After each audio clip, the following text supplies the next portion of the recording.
Hi, my name is Alex, and in this episode of Magic Missile Minis, we're going to be talking about some of the similarities and some of the differences between Eldritch Foundry miniatures and sculpting your own miniatures, as far as kind of the way that they both answer the questions of making your own custom minis.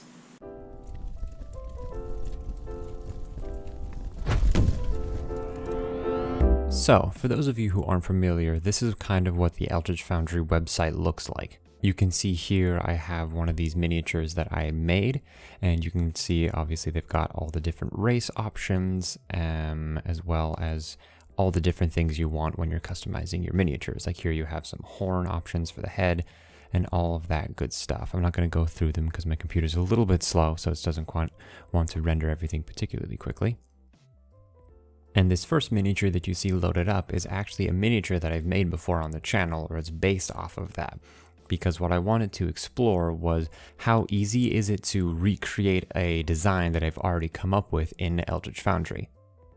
I also designed 3 other miniatures, kind of exploring different styles or kind of archetypes of miniature that you might make. So here, this first character that I loaded up is kind of like an orc barbarian type character, and I'm quite happy with how his design came out, and you can kind of see what he looks like here. One detail that I think is kind of cool is you can have separate versions of the same character. So you can kind of see here, I could have actually changed the pose or something like that if I wanted to play around with different designs for one character. And another thing that I thought was rather cool was for the posing, I can actually change the pose of like her hair right here. And their program allows you to do a lot of customization with the posing, which is really cool. The only thing that you couldn't customize was the actual leg positions. You had to stick with the leg positions given to you with these kind of 8 poses that they have, the preset poses that you can choose from. But aside from that, you can basically pose every other aspect of your character. So the posing isn't perfect, but it's quite good and quite customizable, which I really appreciate.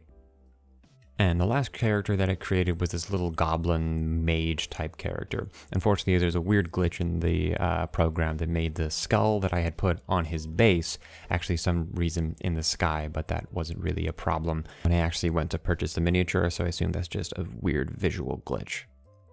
So now we can actually unbox the miniatures. So here we have the tin that they come in, which is fairly nice quality, and in it you can see your miniature that is kind of covered in a bunch of bubble wrap in a little bag, and you also get a cool little Eldritch Foundry sticker of sorts where to put wherever you want, I guess. The tin itself is really cool actually because it comes with these 2 foam pads, so it can actually be like a carrying case for a couple miniatures, which I thought was kind of cool that comes with your miniatures. And here you can see me spend too much time struggling to open a taped up Ziploc bag. Quickly fast forwarding through my incompetence, if you can actually manage to get the bag open, which I almost didn't, you actually get your miniature covered in a bunch of bubble wrap, nice and safe. And here is what they look like as they come out of the box. I think they look rather good. They're a little bit oily, which I'm pretty sure I heard is kind of a just a side effect from actually getting 3D printed miniatures.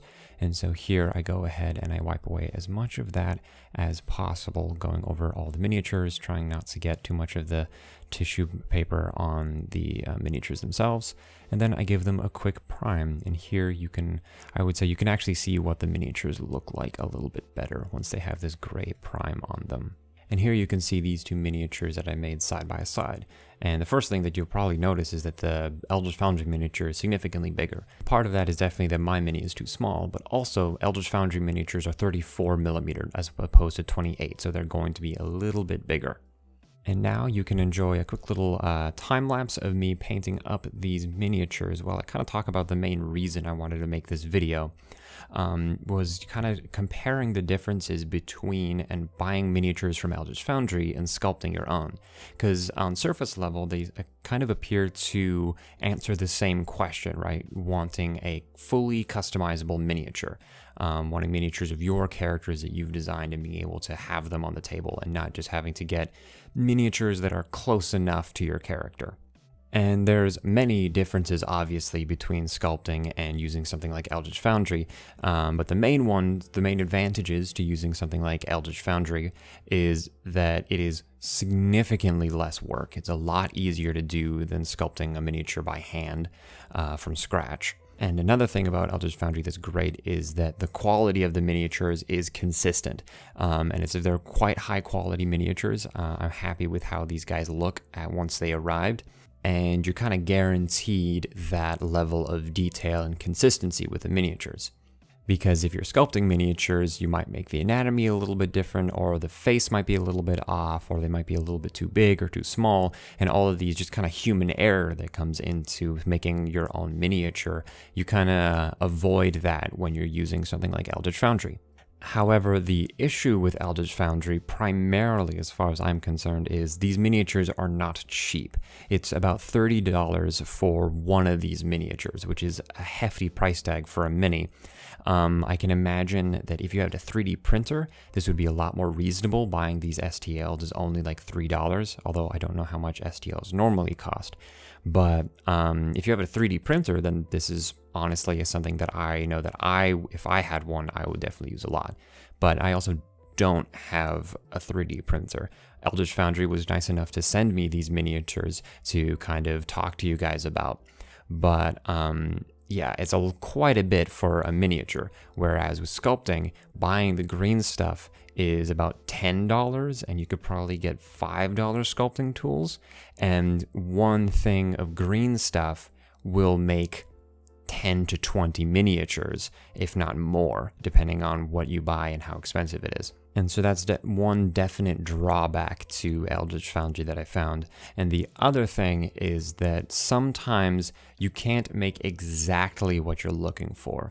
Like the mini that I made for trying to play around with that idea, if I already had a design in mind and trying to recreate that in Eldritch Foundry, I honestly don't think it turned out very well. Which is a little frustrating, especially because the concept for this character is not particularly complicated. He just has 2 knives, a cloak, and he has a bunch of belts and a crossbow on him. But I couldn't make that exactly the way that I might have wanted to in Eldritch Foundry, which was a little bit frustrating. And especially when you're sculpting miniatures, you have complete and total freedom to make whatever you want, and there is literally no limitation to what kind of miniatures you want to be making, because you're making them from scratch, and your imagination and your skill is the only barrier to what you're able to create on your miniature. But by far, the biggest difference between these two things, and I'm sure a lot of you guys have already been thinking about, is the fact that Eldritch Foundry is about getting custom miniatures, and sculpting is about having an art project that you're working on. For me, my miniature sculpting is an art form. I guess it is kind of for everybody as well, but it's a part of my artistic expression of being able to make characters and that kind of stuff.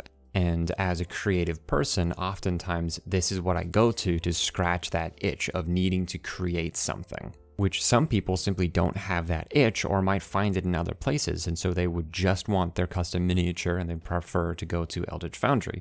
Whereas for me, if I need a miniature, I might go to Eldritch Foundry, but if I have the time, I would significantly rather sit down and spend a couple hours sculpting a miniature or a couple days sculpting a miniature. Something that I also thought was really important to mention is Eldritch Foundry can be a really great tool, and I found that it's best used. Obviously, it's more affordable and reasonable, in my opinion, if you have a 3D printer that you can print out these minis with. But the other thing is, I would honestly suggest it to people who don't quite have a design in mind for their character. Because these last 3 miniatures that I had been making, and you've seen me painting here, I really enjoyed designing them and making them because I could just kind of play around with the different stuff that Eldritch Foundry had to offer. I had a loose concept for what I wanted, and I just could kind of play with coming up with a cool concept. And so I can definitely see myself using this program as a form of inspiration, perhaps, or just a way to solidify designs when I have a character that's in the very beginnings of a design, or just very conceptual characters, and really solidifying what that character looks like based off of the random stuff that they have here, kind of like the wooden skull mask that's on the goblin was just something that I saw and was like, that's really cool, I want to add that onto a character.